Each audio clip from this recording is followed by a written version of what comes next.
الكريم أما بعد فأعوذ بالله من الشيطان الرجيم بسم الله الرحمن الرحيم كل نفس ذائقة الموت صدق الله العظيم وصدق رسوله النبي الكريم ونحن على ذلك لمن الشاهدين والشاكرين والحمد لله رب العالمين. اللہ تعالیٰ کا فضل، اللہ تعالیٰ کا احسان کہ اس نے ہمیں اپنی یاد،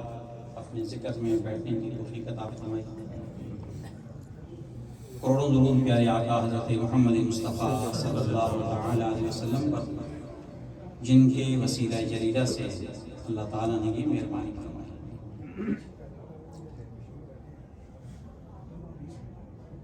استاد العلماء حضرت علامہ حافظ محمد اقبال رضوی صاحب، جناب حافظ برادران صاحب، بٹ برادران صاحب، جناب بھائی عبدالقدیر صاحب جنہوں نے مجھے دعوت دی،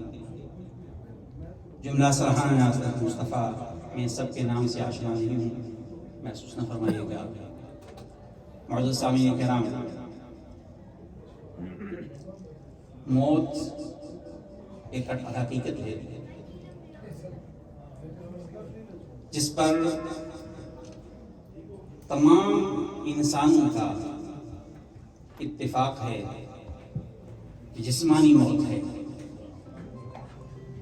اور روحانی موت پر اہل عرفان، اہل علم، عقل و دانش والے احباب جانتے بھی ہیں، پہچانتے بھی ہیں، اسے محسوس بھی کرتے ہیں. جس انسان نے دنیا کے اندر اللہ تعالیٰ کی یاد کی، اللہ تعالیٰ کا ذکر کیا، اسے اللہ تعالیٰ حیات جاویدانی عطا فرماتا ہے. چاہے وہ زمین کے اوپر چلتا ہو تب بھی زندہ ہے، اور زمین کے اندر جا کر لیٹ جائے تب بھی زندہ ہے. اور جو شخص اللہ تعالیٰ کی یاد سے غافل رہا، وہ اگر زمین چلتا پھرتا تب بھی مردہ ہے، اور زمین کے اندر چلا جائے تب بھی مردہ ہے. اور اس بات پر قرآن شاہد ہے. اللہ سبحانہ و تعالیٰ نے اپنے حبیب پاک صلی اللہ علیہ وسلم سے ارشاد فرمایا کہ انک لا تسمع الموتى، کہ حبیب یہ مشرکین مکہ جو ہیں، آپ نے مردوں کو تو نہیں سنا. انہیں قرآن نے مردہ کہا ہے. وہ کھاتے پیتے تھے، چلتے پھرتے تھے. اور جن لوگوں نے اللہ کی راستے میں جانیں دے دی تو قرآن شریف کے اندر اعلان کر دیا گیا وَلَا تَحْسَبَنَّ الَّذِينَ قُتِلُوا فِي سَبِيلِ اللَّهِ أَمْوَاتًا بَلْ أَحْيَاءٌ عِندَ رَبِّهِمْ يُرْزَقُونَ. انہیں مردہ خیال بھی نہ کرو جو اللہ کے راستے میں اپنی جان دے دی. اللہ اکبر. یعنی اگر زندگی اللہ کی یاد میں گزرے، اللہ کے راستے پر کٹے تو ہمیشہ کے لیے زندگی ہو جاتی ہے. قرآن کریم کی آیت مبارکہ میں نے پڑھنے کا شرف حاصل کیا کہ موت کا مزہ، موت کو ہر شخص نے چکھنا ہے، لیکن یاد رکھیے ہر آدمی کے لیے موت کا ذائقہ مختلف ہوگا. ہر ایک کے لیے جیسا نہیں ہو سکتا. آپ ایک سادہ سی مثال سے میں بات کا خیال جاتا ہوں. بکرا ذبح کریں اور اس کا گوشت مختلف لوگوں کو دیں. ایک پروفیشنل شیف ہے، وہ ماہر ہے پکانے کا، اور ایک آدمی تھوڑا بہت جانتا ہے، اور ایک بالکل اناڑی ہے جسے پکانا بھی نہیں آتا. ایک ہی بکرے کا گوشت 3 شخص پکائیں گے، آپ اس کو ٹیسٹ کریں گے، ذائقہ الگ الگ ہے. گوشت ایک تھا، مطلب کہ پکانے والوں نے جو ایفرٹ کی ہے، جو کوشش کی ہے، اس کی وجہ سے اس کا ذائقہ بدل گیا. موت کا ذائقہ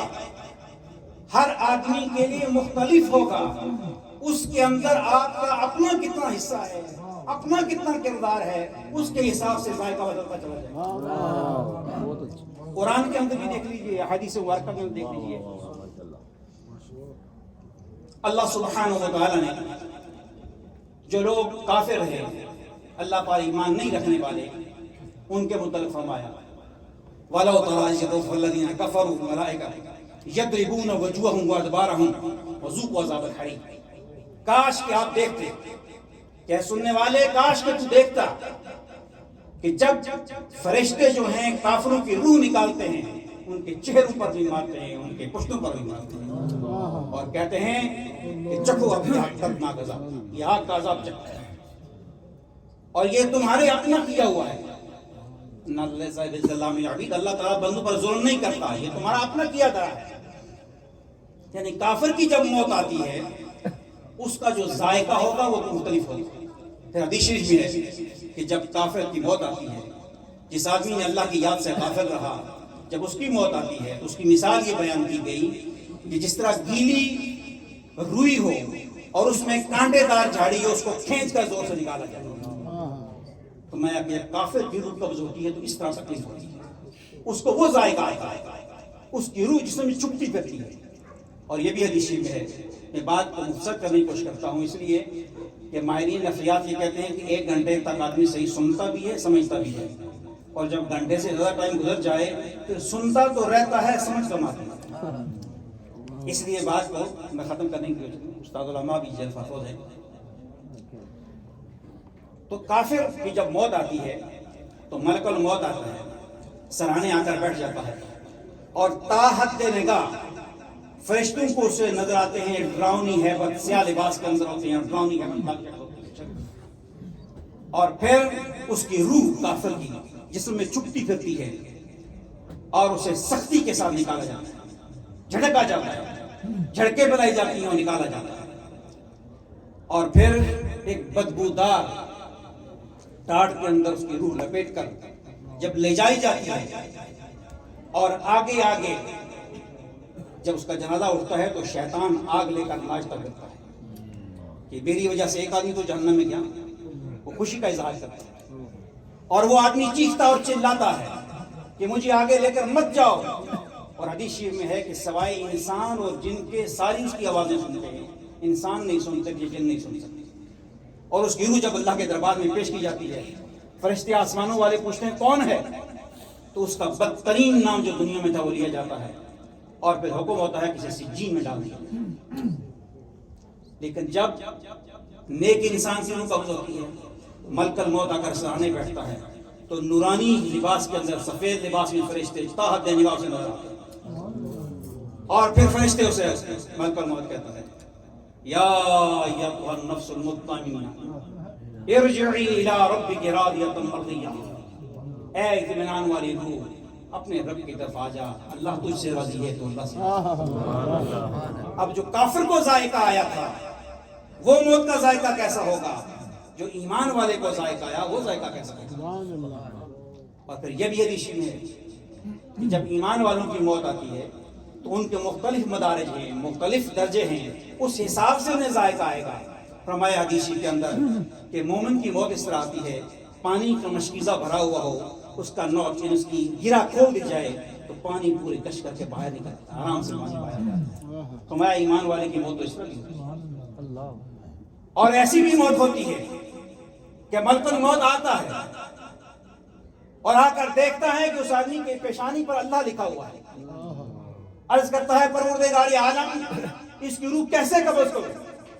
اس کی چہرے پیشانی پر تو اس میں جلالت ہے۔ حکم ہوتا ہے اٹھا دو، وہ اٹھا لیا جاتا ہے، پھر دیکھتا ہے کہ اس کی زبان پر بھی اللہ کے اسم لکھا ہوا ہے، حکم ہوتا ہے اس کو بھی اٹھا دو، وہ بھی اٹھا لیتا ہے، عرض کرتا ہے الہ العالمین اس کے تو رگ ریشے کے اندر، اس کے ایک ایک روئے کے اندر تیرا اسم جلالت ہے، اس کے رگ و پے کے اندر تیرا نام دھچا ہوا ہے، کہاں سے شروع کروں؟ ارشاد ہوتا ہے میرا نام لکھ کر اس کو دکھا دو۔ تو جب اس عاشق کے سامنے اللہ تعالیٰ کا اسم لکھ کر پیش کیا جاتا ہے تو اس کی روح تڑپ کر خود باہر آ جاتی ہے۔ اب اس کا ذائقہ اور اس کافر کا ذائقہ اور ہر آدمی کا ذائقہ کتنا مختلف ہے۔ موت کا ذائقہ تو ہر انسان نے چکھنا ہے، لیکن ہر آدمی کے لیے اس کا ذائقہ مختلف ہوگا۔ کیسا ذائقہ ہوگا؟ ایمان والوں کے لیے فرمایا ان الذین قالوا ربنا اللہ ثم استقاموا تتنزل علیہم الملائکہ الا تخافوا ولا تحزنوا وابشروا بالجنہ، کہ ایمان والے جو ہیں جب ان کی موت کا وقت آتا ہے تو فرشتے آ جاتے ہیں، اور فرشتے آ کر اور کون سے ایمان والے ہیں؟ الذین جنہوں نے استقامت اختیار کی، استقامت اختیار کی۔ نبی پاک صلی اللہ علیہ وسلم شخص آیا، عرض کی یا رسول اللہ صلی اللہ علیہ وسلم میں زیادہ باتیں نہیں سمجھ سکتا، زیادہ کچھ نہیں کر سکتا، بس کوئی ایک بات بتا دیں جس پر میں عمل کر لوں۔ میں قل آمنت باللہ ثم استقم، کہو کہ میں اللہ پر ایمان لایا اور اس پر استقامت اختیار، یعنی جب یہ کہہ دیا کہ میرا رب اللہ ہے تو پھر سر طرف سے ہر طرف سے سب سے کٹ کٹا کر مکمل اللہ کی رحمت بنی ہوئی۔ اور آپ دیکھیں کہ زندگی کے معمولات کے اندر یہی بات اسلام ہمیں سکھاتا ہے۔ کوئی چیز ملے الحمدللہ، کسی کا مال دیکھا ماشاءاللہ، کوئی چیز دیکھی بدلے بارک اللہ، کسی نے آپ کو چھین کرتا کہاں دوائی سمجھ یرحمک اللہ، یعنی ہر بات کے اندر فوراً خیال اللہ کی طرف رہے، دھیان اللہ کی طرف رہے۔ یہ اسلام کی تعلیمات ہے۔ کوئی فوت ہو گیا، نقصان ہو گیا، کوئی نہیں، انا للہ، یعنی ہر معاملے کے اندر نبی پاک نے ارشاد فرمایا صلی اللہ علیہ وسلم نے اگر جوتی کا تسمہ بھی ٹوٹ جائے تو اللہ سے مانگنا، اگر نمک مانگنا ہے تو وہ بھی اللہ سے مانگنا، ہر چیز کے لیے اللہ کی طرف رجوع کرو، کیونکہ اس نے کہہ دیا ہے کہ میرا رب اللہ ہے، میرا خالق بھی وہی ہے، میرا رازق بھی وہی ہے، میری ساری حاجات بھی وہی پورے کرے گا، میری مشکلات بھی وہی دورے کرے گا، مجھے بیماری بھی وہی دور کرے گا، مجھے رزق بھی وہی دے گا، ہر معاملہ اللہ کے حوالے ہے۔ الذین قالوا ربنا اللہ ثم استقیموا، جنہوں نے کہہ دیا کہ میرا رب اللہ ہے پھر اس پر استقامت ہے، تو وہ لوگوں کی جب موت آتی ہے ان پر فرشتے آتے ہیں، ان پر فرشتوں کا نزول ہوتا ہے اور آ کر کہتے ہیں تمہیں خوشخبری ہو، غم نہ کرو، فکر نہ کرو، نہ آگے کا خوف رکھو اور نہ جو پیچھے گزر رہے ہیں پیچھے والوں کی فکر بھی نہ کرو، بلکہ تم سے جو دنیا میں غلطیاں ہو گئی ہیں ان کا غم بھی نہ کرو، اور بشارت لے لو جنت کی جس کا تم سے وعدہ کیا جاتا رہا ہے، اور اس کے اندر تمہارے لیے ہر وہ چیز ہے جس کی تم خواہش کرو گے، بلکہ جو بھی تم مانگو گے اس کے علاوہ بھی تمہیں ملے گا۔ اور یہ مہمانی ہے نزول من غفور الرحیم، یہ مہمانی اس رب کی طرف سے ہے جو گناہ معاف بھی کرے گا، صرف معاف نہیں اس کے بعد رحم بھی تمہارے ہوئے گا، لہذا تمہیں آگے کی فکر بھی نہیں رہنی چاہیے، پیچھے کی فکر بھی نہیں ہونی چاہیے۔ تو ایمان والا جو ہے اس کو جب موت آئے گی تو اس کا ذائقہ کس طرح کا ہوگا یہ آپ خود محسوس کر سکتے ہیں۔ اختصار کے ساتھ بات ختم کرتا ہوں جو کافی دیر گزر گئی ہے، آپ دیکھتے ہیں کہ موت ایک اٹل حقیقت ہے، کسی کو معلوم نہیں ہے کہ کب کہاں کس وقت اس کی موت آنے والی ہے، اور قرآن شریف نے اعلان کیا فلا تموتن الا وانتم مسلمون، یہ خیال رکھو کہ اسلام پر مرنا، جب موت کا تمہیں وقت معلوم نہیں ہے تو ہم وقت اپنے آپ کو اللہ کے دربار میں حاضر کرنے کے لیے تیاری لگے۔ انسان کمزور ہے، غلطیاں کرتا ہے، جان کے بھی کرتا ہے، انجانے میں بھی کرتا ہے، لیکن یہ یاد رکھیے کہ تمہارا معاملہ جو ہے وہ اس غفور رحیم کے ساتھ ہے، کبھی مایوس نہ ہونا، اللہ سے کبھی مایوس نہ ہونا، غلطی ہو گئی ہے پھر سے توبہ کریں، پھر سے کہیں آج سے پھر مسلمان ہوتا ہوں، میں آج سے پھر کلمہ پڑھتا ہوں، پھر اللہ کے دربار میں بیٹھتا ہوں۔ اگر شیطان گمراہ کرنے سے باز نہیں آتا تو میں توبہ کرنے سے کیوں باز ہوں؟ میرا تو اللہ وہ ہے جو اتنے بڑے گناہ بھی ہوں، ایک قطرہ اس کے ساری جہان دیکھے گا۔ لہذا اللہ سے کبھی نا امید نہ ہونا۔ شیطان کبھی وسوسہ ڈالتا ہے تو بڑا گناہ گار ہے، اب نیک بنا پھرتا ہے، اب بعد میں کر لینا توبہ، ابھی یہ نہیں، ایسا نہیں۔ غلطی کرنے کے بعد فوراً اللہ کے دربار میں گر جانا، یقین رکھیں کہ وہ اللہ اتنا غفور رحیم ہے، گناہ کرنے کے بعد جب اس کے دربار میں جھکیں گے تو اتنا خوش ہوتا ہے، اتنا خوش ہوتا ہے۔ تو حدیث کے اندر علامہ موجود ہے، لمبی بات ہے کہ جس طرح کسی عالمان کا سب کچھ کھو گیا ہو اور پھر اچانک سامنے آ جائے تو خوشی کا اظہار کرتا ہے، اللہ اس طرح خوش ہوتا ہے کہ میرا بندہ پھر میرے دربار میں۔ اللہ سبحانہ و تعالیٰ کی بارگاہ میں التجا ہے کہ پروردگار عالم ہمارا یہاں پہ آنا، یہاں پہ بیٹھنا، پڑھنا پڑھانا اپنے دربار میں قبول فرما کر اس سارے کا ثواب پیارے آقا صلی اللہ علیہ وسلم کے وسیلہ جبریل سے ہماری اس مرحومہ بہن کو عطا فرما۔ اور یہ بات یاد رکھیے کہ جو اعمال باقی رہنے والے ہیں ان ان میں سے ایک یہ ہے کہ ولد صالح یدعو لہ، نیک اولاد جو ماں باپ کے لیے دعا کرتی ہے. تو اپنی زندگی کے اندر اپنی اولاد کو نیک بنائیں، اسے مصطفیٰ صلی اللہ علیہ وسلم کے راستے پر چلائیں تاکہ کل آپ کے لیے وہ دعا کر سکے. اللہ سبحانہ و تعالیٰ میری اور آپ کی حاضری قبول فرمائے.